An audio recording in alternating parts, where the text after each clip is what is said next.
जय भारत। धन्यवाद। माननीय श्री मनोज कुमार झा। माननीय श्री मनोज कुमार झा। शुक्रिया माननीय सभापति महोदय। मैं उम्मीद करता हूं कि दिन के जिस प्रहर में अपनी बात रखने के लिए खड़ा हुआ हूं, ना कलुषित कोई बात करूंगा, ना आक्षेप होगा, कुछ चिंताएं होंगी, कुछ सरोकार होंगे। 3 हिस्सों में अपनी बात, अपने दल की बात आपके समक्ष रखना चाहता हूं। सर, पुलवामा हुआ, उसका दर्द, उसका सबक, कितना सीखा नहीं सीखा, यह पहलगाम ने बता दिया। सर, यह पहलगाम जो हुआ वो इस देश की सामूहिक पीड़ा थी। सामूहिक पीड़ा। वो 26 परिवार देश की पीड़ा के प्रतीक बन गए। उनकी पीड़ा उनकी व्यक्तिगत पीड़ा नहीं रही, हम सब की पीड़ा रही, आपकी रही, मेरे रही, हमारे बगल में बैठे हुए नए सदस्य कमल हसन साहब की रही। सर, अब समय आ गया है, एक बार पूरा सदन, आज ही नहीं, आज से पूर्व की सारी घटनाओं से लेके पहलगाम तक लोगों को कहे हम क्षमा प्रार्थी हैं, हम इतिहास से सबक नहीं लेते। माफीनामा आवश्यक है। किसी व्यक्ति को नहीं कह रहा हूं, किसी दल को नहीं, सबके लिए कह रहा हूं, सदन की ओर से यह माफीनामा जाना है। जान चली जाती है। सर, मैं क्या कहूं, खुफिया एजेंसी को कोई कहता है जानकारी थी, जानकारी थी तो उस इशारे पर इरादे क्या बने, किस प्रकार की कोशिश हुई, हम आज तक क्लूलेस हैं। आज तक क्लूलेस है। और एक और मैं चीज कह करके आगे बढ़ूंगा, राष्ट्रीय सुरक्षा महज नारा नहीं, एक नैतिक कर्तव्य और एक जिम्मेवारी है, सिर्फ स्लोगनियरिंग नहीं है। हमने राष्ट्रीय सुरक्षा, राष्ट्रीय मुद्दे को स्लोगनियरिंग का विषय बना दिया। एक और डिस्क्लेमर दे करके मैं अपनी बात, सर, ये पहलगाम के बाद जब चूंकि सदन नहीं बैठ रहा था तो मैंने लगातार लेख भी लिखे। एक लेख लिखा था सर, यूनिटी इन ग्रीफ। इस देश की एक खूबसूरती है सर, कोई आपदा आती है, कोई सामूहिक इस प्रकार की चीज होती है, यह देश एक जैसा सोचने लगता है सर, एक जैसा सोचने लगता है। कोविड ने एक किया था, इस तरह के हादसे भी एक कर देते हैं हम लोगों को। लेकिन सर, ये जो national unity in the times of grief है, it should become a kind of shield to protect the government from valid criticism. ये फर्क है ना सर, ये फर्क मैं समझता हूं कि एक परिपक्व लोकतंत्र में यह अंतर स्पष्ट होना चाहिए कि सैन्य सेवा और राजनीतिक नेतृत्व अलग अलग चीज है। कॉन्फ्लेट करते हैं पाकिस्तान के लोग। कल ही मिलिंद भाई बता रहे थे, यह हालांकि बहुत पिटा हुआ डायलॉग है कि all Nations have an army, Pakistani army has a nation.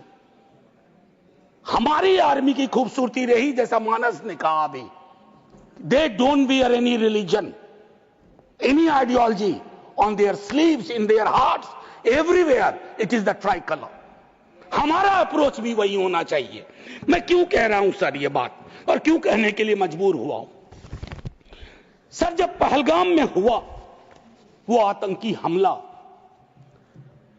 उस हमले के बाद एक ट्विटर हैंडल लिखता है, उन्होंने धर्म पूछा, जाति नहीं। सर, लोग तो गवाए, हमने अपने लोग गवाए, 26 परिवार के चिराग बुझ गए, लेकिन भारत माता भी छलनी हो गई उस ट्वीट के बाद। मकसद में कामयाब हो गए थे वो लगभग, क्योंकि उस बुलेट में बारूद के साथ नफरत की बारूद भी थी। लेकिन भला हो इस मिट्टी का, इस हिंदुस्तान की मिट्टी का, उसने बारूद के साथ आए नफरत के उस संदेश को नकार के रख दिया। कहीं वो नहीं हुआ जिसकी उनको उम्मीद थी, बल्कि बाद में इस बात पे आता, बल्कि भारतवर्ष ने एक संदेश दिया। जब सोफिया कुरैशी जी और व्योमिका सिंह जी ब्रीफिंग के लिए आती थी, हम सब का गर्व से सीना फूल जाता था। वो मेरा हिंदुस्तान है, मुझे वही हिंदुस्तान चाहिए। ये हिंदुस्तान, ये उस्मान, लैंड ऑफ नौशेरा, इसका मजहब पूछ करके इसकी देशभक्ति पर शक करना देश को कमजोर करना। Please please let me speak, let me speak. आज मैं किसी दल के दायरे से नहीं बोल रहा हूं, लेट मी स्पीक। मैं सर मैं एक बात कहना चाहता हूं। मैं नहीं चाहता हूं कि यह बहस, अक्सर मैं देखता हूं मेरा वाला आंकड़ा, हमारे में इतनी गिरावट आ गई, उतनी गिरावट आ गई, आपके टाइम में इतना होता था, मेरे टाइम में इतना होता था।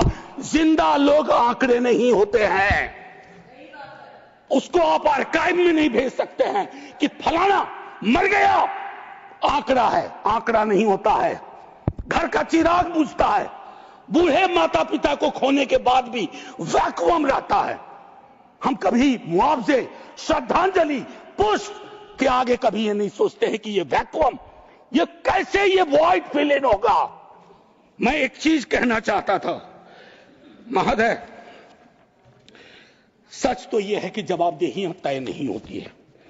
मैं अक्सर देखता हूं, मैंने अपने नेता से भी पूछा, कुछ पार्थिव शरीर बिहार भी आ रहे थे, हमने पूछा, मैं नहीं था, सर क्या होता है पार्थिव शरीर पे जाते हैं, फूल बरसाते हैं, रीद लगता है एक सर, कई कैमरे होते हैं, लेकिन इंसानी जिंदगी के वैक्यूम को हिंदुस्तान क्या विश्व में कोई कैमरा उस वैक्यूम को नहीं भर पाता है। वैसे कैमरे का इजाद नहीं हुआ है सर। हम इस नजरिए से क्यों नहीं सोच सकते। कल मैं थोड़ा तारतम्य मेरा टूट रहा है, मैं सिर्फ ये कहना चाहता था सर कि अगले दिन बिजनेस एज यूजुअल हो जाना ठीक नहीं। आज हुआ, कल बिसरा दिए, बिजनेस एज यूजुअल। राजनीति के लिए हमेशा वक्त है।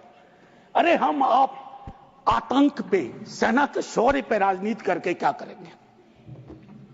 हमारे पास राजनीति के लिए लोकोन्मुख मुद्दे हैं, उस पर बात होगी। कभी आप चुने जाओगे, कभी आप नहीं चुने जाओगे, कभी ये चुने जाएंगे, कभी नहीं चुने जाएंगे। लेकिन सेना का मान और शौर्य एक ऐसी चीज है।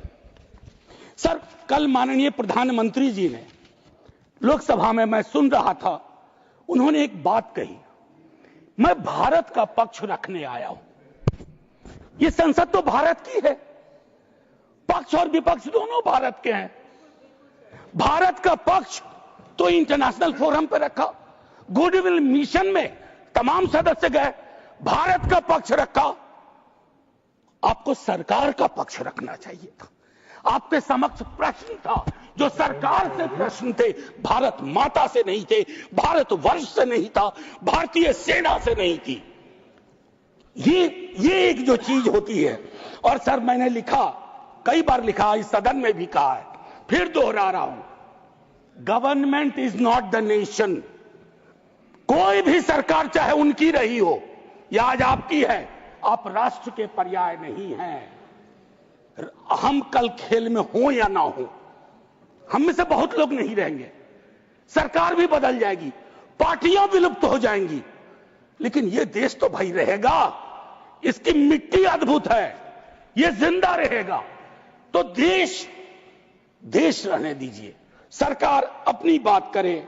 और एक बात तो मैं और कहूंगा, क्या ही कहूं, नेहरू लाइफ वेस्ट हैं इस सरकार के लिए। वो जो हवाई जहाज में जब हम लोग बैठते हैं तो कहते हैं कि अगर जहाज डूबने के क्रम में लाइफ वेस्ट को ऐसे फूकिए, फुला लीजिए ताकि पानी में उतरने में, नेहरू बार बार आ जाते हैं। मतलब मैंने तो पिछले सदन में, उस वाले पार्लियामेंट में कहा था कि बेहतर है एक दिन में एक मुकदमा कर दो, जवाहरलाल नेहरू हाजिर हो, जिनको उनके पक्ष में दलील देना है देंगे, हम जैसे लोग चलिए टूटे बिखरे हैं। और दूसरी तरफ उनको बुला लो जिनको नेहरू हर जगह नजर आते हैं।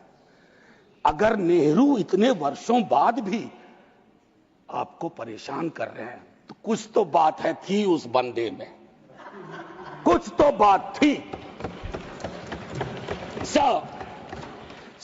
मैं एक चीज कहना चाहता हूं, इसको भी पहले कहा, आज फिर आपके समक्ष दोहराता हूं।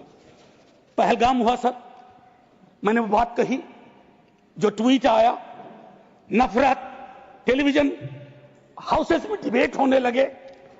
लेकिन उसके बाद अभी हाल में एक चीज मैंने बहुत पहले भी कही है, दोहरा रहा हूं सर, कश्मीर को लैंड मास सिर्फ नहीं समझना चाहिए, सिर्फ जमीन का टुकड़ा नहीं है कश्मीर। कश्मीर में लोग बसते हैं, कश्मीर के लोगों ने भी कुर्बानियां दी हैं। पहलगाम के बाद जिस तरह का रिएक्शन कश्मीर में आया वो अनप्रेसिडेंटेड था, अनप्रेसिडेंटेड। लोग रो रहे थे, कंधा दे रहे थे, बचा रहे थे, अपनी दुकानों के शटर डाउन कर दिए। लेकिन उसी कश्मीर में बाद के विजुअल्स में वहां की चुनी हुई सरकार, हालांकि मैं मानता हूं सरकार के बारे में, they have the responsibility without power, तो ये आज अर्जी का वक्त नहीं है, लेकिन मैं एक अर्जी लगा देता हूं इस सरकार के समक्ष, फुल फ्लेजेड स्टेटहुड बहाल करिए। ऐसी छवियां जहां सीएम एक खास जगह ना जा सके, मौन करने के लिए, रेस्पेक्ट देने के लिए, श्रद्धांजलि देने के लिए, उसके बाद सब दूसरी पीड़ा एक हुई। हमारे एनएसए साहब ने कहा एक कांच नहीं टूटा हिंदुस्तान का। सर ये संवेदन शून्यता की पराकाष्ठा है। पूंछ राजौरी के लोग कांच से भी गए बीते हैं। मुझसे ज्यादा पूंछ राजौरी को आप जानते हैं माननीय चेयरमैन साहब, कितने लोग हमने गवा दिए। उसके बाद मुझे लिखना पड़ा, प्रिय कांच तुम कितने धन्य हो, तुम्हारा जिक्र हो रहा है, जिनको खो दिया उनका कोई जिक्र नहीं हो रहा। सर ये आपके माध्यम से मैं रख रहा हूं, मुझे जवाब नहीं चाहिए। फॉरेन पॉलिसी को लेकर के विदेश मंत्री जी नहीं है, मैं एज ए कैरियर ब्यूरोक्रेट उनका बड़ा फैन था। मैं राजनीति में नहीं था, फॉलो करता था उनको, लेकिन मैं देख रहा हूं और मैं उनको सिर्फ दोष नहीं दूंगा, क्योंकि ये जो कैबिनेट है जिसमें आत्ममुग्धता का भी पुट है, उसमें कलेक्टिव रिस्पॉन्सिबिलिटी का नोशन गायब सा हुआ है। मैं सिर्फ ये कहूंगा, अभी हाल में बॉन्डुंग कॉन्फ्रेंस की एनिवर्सरी थी 18 से 24 अप्रैल, पहली बार इस देश में उस एनिवर्सरी को याद नहीं किया गया। वो एनिवर्सरी क्या थी सर? एफ्रो एशियन कंट्रीज 55 में जुटे थे, उससे नॉन अलाइन ग्रुप का जन्म हुआ था, बिसरा दिया सब। भाई हम इमीडिएट में देखते हैं अपनी विदेश नीति को। सर हम तो बहुत गरीब गुरबा देश थे, लेकिन धौंस से बोलते थे बड़े बड़े मुल्कों को माइंड योर बिजनेस। कहां आ गए सर हम कि गाजा के रेजोल्यूशन पे हम एब्सटेन कर जाते हैं दुनिया के गिने चुने देशों में। मानवता का सवाल है, भारत ने मानवता के सवाल से कभी मुंह नहीं मोड़ा है। कौन से भारत का निर्माण हो रहा है ये मैं, और एक और चीज कहूं, हम लोग बचपन में एक डायमंड पॉकेट बुक्स में चाचा चौधरी पढ़ते थे। हाँ, तो ये अमेरिकन जो प्रेसिडेंट हैं उनमें मुझको चाचा चौधरी के सारे नेगेटिव गुण दिखते हैं। उनको एक चौधराहट सवार हो गई है। अब खड़गे साहब कल कह रहे थे मेरा स्पीच खत्म होते होते 30वीं बार बोल देगा, अखबार में छपने से पहले 30वीं बार बोल गया वो व्यक्ति, और अभी कोई गारंटी नहीं है, मैं बैठूंगा बाहर जाऊंगा सुना कि 32 बार बोल चुके हैं अब तक। सर मैं इसलिए कह रहा हूं इसका प्रतिकार सूत्रों के हवाले से ना हो कि सूत्र कह रहे हैं कि उन्होंने दखल नहीं दिया। सूत्र नहीं, ये सूत्र आजकल बहुत उत्पाती हो गए, खबरें सीधे नहीं आती हैं, सूत्रों के माध्यम से आती हैं। तो मैं आग्रह करूंगा, प्रतिकार के लिए मैंने एक प्रपोजल रखा हुआ है, I will come to that. लेकिन मैं एक चीज और कह करके, डिप्लोमेसी ट्रायल बैलून भी ना हो सर अभी तो। और एक और चीज सर, डिप्लोमेसी के संदर्भ में सर, इतनी मित्र विहीनता इस देश की कभी नहीं रही। आपने गुडविल मिशन पूरी दुनिया में भेजा, बहुत अच्छा निर्णय था। इस रेजिम में पहली बार इस तरह का मिशन हुआ था। ऐसे मिशन लगातार भेजिए, कॉन्फ्लिक्ट टाइम और नो कॉन्फ्लिक्ट टाइम, लेकिन ऐसे गुडविल मिशन अपने देश में भी भेजिए जहां एक कर्नल को सिर्फ उसके नाम सरनेम की वजह से एक मंत्री अपशब्द अशोभनीय टिप्पणियां करता है, तो गुडविल मिशन तो इस देश को चाहिए। हमारा गुडविल इस देश में हमने खत्म कर दिया है। और मैं एक चीज कहना चाहूंगा कि एक शेर है बड़ा मशहूर, वतन की पासवानी जानो ईमान से भी अफजल है। वतन की पासवानी जानो ईमान से भी अफजल है। मैं अपने मुल्क की खातिर कफन भी साथ रखता हूं। ये किनके लिए है? जिनको संदेह की दृष्टि से देखा जाता है कि भारत के लिए प्रेम है कि नहीं है, वगैरह वगैरह। माननीय सभापति महोदय, मैं सिर्फ एक आग्रह करूंगा, क्योंकि कल की प्रोसीडिंग मैंने लोकसभा की भी देखी, मुझे दुख हुआ कि इस पीड़ा ऑपरेशन सिंदूर, जिसमें सेना के शौर्य को पूरा सदन सलाम कर चुका है, लेकिन जो विसंगतियां सेना ने इंगित की समय समय पर, जिसमें पॉलिटिकल डिसीजन का बहुत बड़ा कंट्रीब्यूशन था, उसको रेटोरिकल अंदाज से, रेटोरिक से कवर नहीं किया जा सकता है। Come clean, come straight, we are with you honourable prime minister, so I propose from this house a resolution, finally a resolution. This house unilaterally condemns the repeated statement of American President Donald Trump and find him the epithet of the greatest liar of the century. Jai Hind, sir. Thank you, Manoj ji. Message from Lok Sabha. Secretary General.